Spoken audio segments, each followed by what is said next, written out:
आप अपनी स्क्रीन पर देख पा रहे हैं मेमोरेंडम 3/12/2021 का। जी हाँ, गवर्नमेंट ऑर्डर जो है इस चीज़ से आप वाकिफ़ हैं कि राइट टू एजुकेशन के तहत 6 से 14 साल के बच्चों को फ्री एजुकेशन दिया जाता है। ठीक है, 6 से 18 साल के बच्चे जो स्पेशल नीड्स के हैं उनके लिए। तो इसी पर आधारित एडमिशन का सारा प्रावधान हम लोगों को मालूम है। रिजर्वेशंस के भी बारे में मालूम है कि कितने रिजर्वेशन दिए जाएंगे जब भी एडमिशन का कैटेगरी वाइज लिस्ट तैयार किया जाएगा। आप अपनी स्क्रीन पर देख लीजिए, सारा डिटेल्स दिया गया है। अगर 100 बच्चे हैं तो उसमें 22, फिर 6, फिर 10, फिर 7, फिर 3, इस तरह से बटा हुआ रहेगा। ठीक है, उम्मीद कर रहा हूँ आपको यह देखकर समझ में आ गया होगा किस तरह से किसी भी बच्चे का एडमिशन होगा, तो कितने बच्चे का एडमिशन होगा।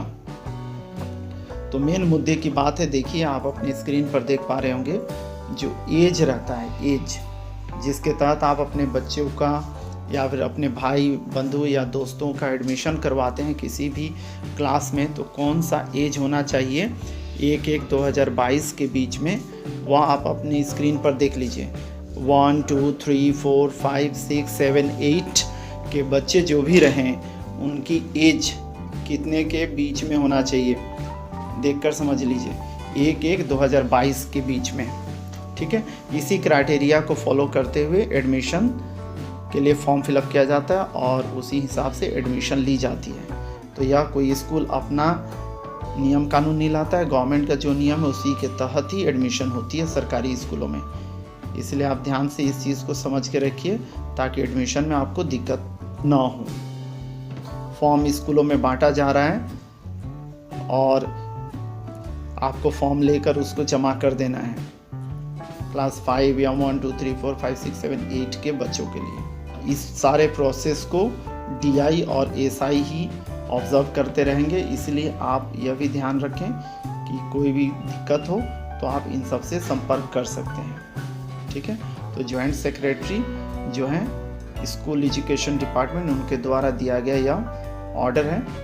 कि इस सेकंड पार्ट में अब हम लोग समझ लेते हैं गाइडलाइंस एडमिशन का क्या दिया गया है, उसी को आप समझ लीजिए। बांग्ला शिक्षा वेबसाइट जो है उसमें सारी जानकारी दी गई है कि गवर्नमेंट स्पॉन्सर्ड स्कूल हो, एडेड प्राइमरी हो या अपर प्राइमरी हो, हाई हो, हायर सेकेंडरी स्कूल्स हो, सब में किस तरह से एडमिशन का सारा प्रोसेस इस 2021 के दिसंबर में ही ले लेना है, मतलब सेशन 2022 के लिए। तो देखिए फॉर्म्स जो होगा, एडमिशन फॉर्म लॉटरी करने के लिए 7/12 से लेकर 14/12 के बीच में दे देना होगा और लॉटरी 15/12 से लेकर 20/12 के बीच में करना है और एडमिशन जो होगा वह 21 से लेकर 24 दिसंबर के बीच में कर लेना होगा। ठीक है, तो आपको समझ में आ गया होगा। और आप सोच लीजिए आप अपने भाई को या फिर अपने रिलेटिव को या फिर अपने बच्चों को एडमिशन कराना चाहते हैं क्लास 5 में किसी अच्छे स्कूल में, किसी अच्छे गवर्नमेंट स्कूल में, तो आपको समझ के रखना है कि 7 से लेकर 14 के बीच में जाकर आपको फॉर्म ले लेना है, उसको फिलअप कर लेना है, जमा कर देना है और 15 से 20 के बीच में जब एडमिशन के लिए लॉटरी होगा उस समय आपको पहुंचकर देख लेना है।